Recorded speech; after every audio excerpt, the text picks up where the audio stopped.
Hello.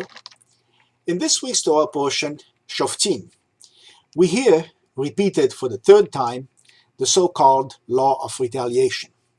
Ayin tachat ayin, shen tachat shen, an eye for an eye, a tooth for a tooth. In reality, the rabbis have always interpreted this law to mean monetary compensation, not physical violence. We'll get back to this point in a minute.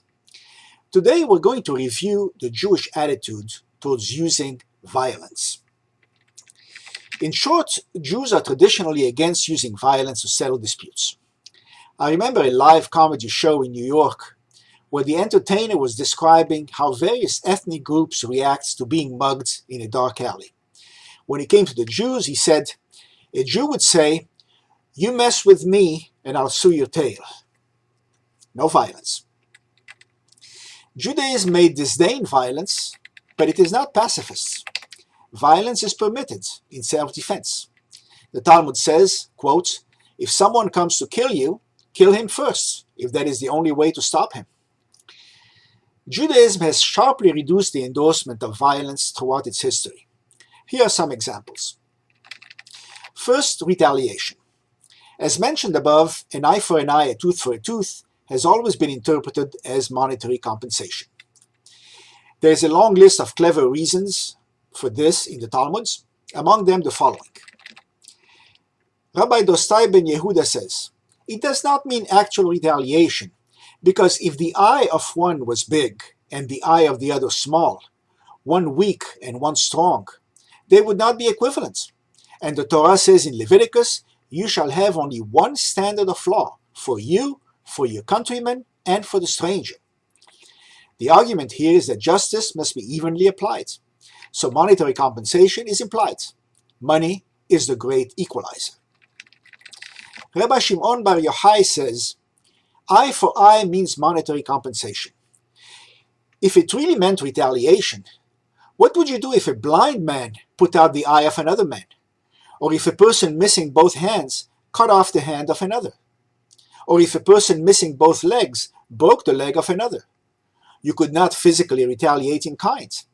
Yet the Torah says you shall have only one standard of law, which implies that the law should be applied the same way to all. So it means monetary compensation. Abaye said in the name of the school of Hezekiah, it says in Exodus, life for life, eye for eye. It does not say life and eye for eye. If one retaliated in kind, it could happen that the offender would die while he's being blinded. This would be unfair and cannot be predicted or prevented. So monetary compensation is meant.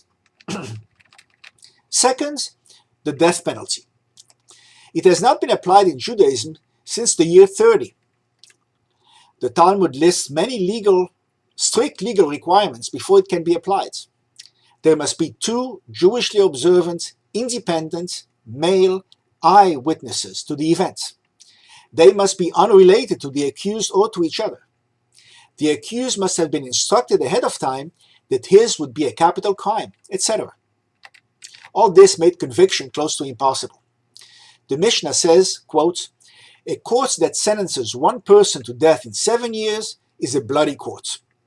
Rabbi Lazar ben Azariah said, no, it's only once in 70 years.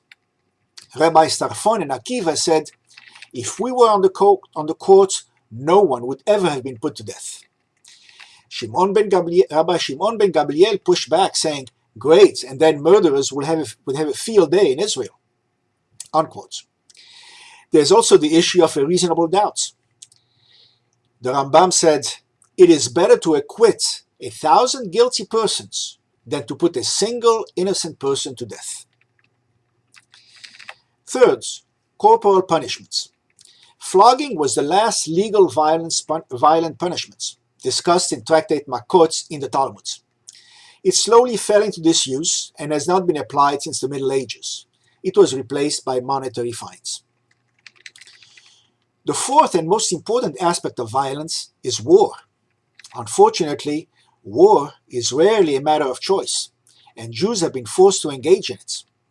There are three types of war.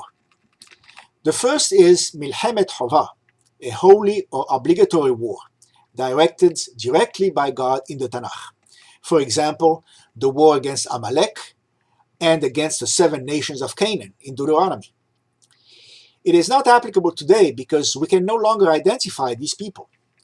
The Talmud says, quote, "But Sennacherib, king of Assyria, had come up already and confused all the lands, as it is said in the Torah in Isaiah, I have removed the bounds of the people. So the rabbis decreed that the 7 nations of Canaan no longer exist because the Assyrians, and not the Israelites, wiped them out." 19th century Rabbi Chaim Palagi said that we lost the tradition of how to distinguish Amalekites from others, so we should not presume to be able to fulfill the commandment to wipe them out. The second is Milchemet Mitzvah. It is a commanded war in self-defense, waged after being attacked. The third is Milchemet Reshut. It is a discretionary war, such as a war of conquest, exemplified by King David's expansions, or a preemptive war, such as the 6-Day War, to prevent Israel from being annihilated by the Arabs, or a war to help an oppressed people overthrow a tyrant, such as the US in Iraq. This type of war requires permission of the Sanhedrin. The king alone cannot initiate it. Today, unfortunately, there is no Sanhedrin. Many commandments are intended to mitigate the effects of war. For example, the Torah says, "Always seek a just peace before waging war. Do not destroy fruit trees, or break vessels, or tear clothing, or wreck that which is built up, or stop fountains, or destroy food, or kill animals needlessly. To besiege a city, surround it on only 3 sides to allow people to escape." In addition, Jews must minimize injury to non-combatants or property, and be lenient towards the enemy after victory. One reason to be lenient towards the enemy is that the wicked do not always stay wicked. They or their descendants may eventually see the light. The Talmud says, quote, "The greatest hero is one who turns his enemy into a friend," unquote. Examples of such occurrences are the sons of Korach, who wrote 11 of the 150 Psalms. The Talmud records many others. Naaman, a Syrian commander in the days of the Kingdom of Israel, became a resident alien, a ger toshav, one who gives up idolatry in exchange for citizenship. Nabuzaradan, the Babylonian commander who destroyed Jerusalem and the First Temple and deported the Jews of Judah, became a righteous convert to Judaism. Sisera, the Canaanite general who oppressed the Israelites for 20 years, had descendants who studied Torah and taught children in Jerusalem. The great Rabbi Akiva was his descendant. He was killed by Yael, and when he died, the Midrash says that his mother cried 101 cries, and that's why we blow the shofar 100 blasts on Rosh Hashanah. 100 of her cries were anger at the Jews, and the shofar drowns these out. 1 cry was for love of her son, and we do not counter that one. Sennacherib, the Assyrian king who waged war against the kingdom of Judah, had descendants who taught Torah to the multitudes. Some of them were Shmaiah and Avtalion, the lead rabbis who preceded Hillel and Shammai. Haman, the wicked Persian minister who tried to destroy the Jews in the story of Purim, had descendants who studied Torah in Bnei Brak. Note that the only descendants identified by name were those who themselves revealed their non-Jewish origins. Isolated acts of violence are regularly condemned by the Jewish establishments, especially vigilantism, latter-day Pinchases. Judaism is a religion of laws and commandments, and no individual can take the law in his own hands. Jews do not glorify violence. There is no dancing in the streets after enemies are of necessity killed in war. The book of Proverbs says, quote, "Do not rejoice when your enemy falls, and do not let your heart be glad when he stumbles, lest the Lord see it and it displeases him, and he turn away his wrath from your enemy." Concessions are always allowed for the sake of peace, if they will save lives. When trouble arises, Jews always call for dialogue to avoid bloodshed. Yet, can all necessary tasks be accomplished without violence? No. Change is sometimes necessary, and sometimes only violence can bring it about, even if it goes against official teaching. Consider the following 5 events in Jewish history. 1. In 164 BCE, the Jews were wondering whether to rise against the Greeks. That's the story of Hanukkah. 2. In 70 CE, the Jews were wondering whether to rise against the Romans. That's the story of the fall of the Second Temple. 3. In 135 CE, the Jews were wondering whether to rise against the Romans again. That's the beginning of the diaspora. 4. In the early 1930s, the Jews of Europe were wondering whether to try to leave when Nazism was slowly on the rise. 5. In the 1980s, the Lubavitch Hasidim were wondering whether to leave New York in light of problems with the black community. What do all these events have in common? Simply this. In all cases, the leaders counseled against change. They always do. They're old, set in their ways, they want to keep power, they're confident in their ability to deal peacefully with the devil they know, etc. They're sometimes right, as in events 2, 3, and 5, and sometimes wrong, as in events 1 and 4.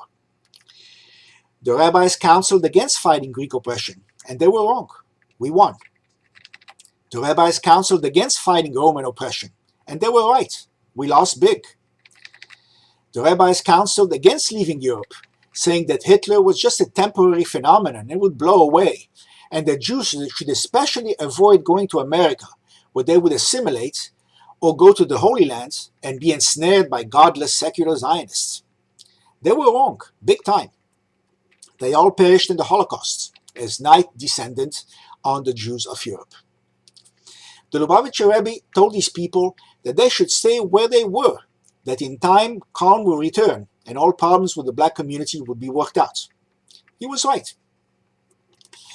All this suggests that if the people really feel fundamental change is needed, they must go against teachings and establishment and flee or engage in violence, whether in the end they are right or wrong, because real change will never come from the establishment. Finally, Jews have always been recognized as fundamentally non-violent by the Gentiles around them who are not anti-Semitic. This is summarized by French philosopher Jean-Paul Sartre, who wrote, quote, "The Jews are the mildest of men, passionately hostile to violence.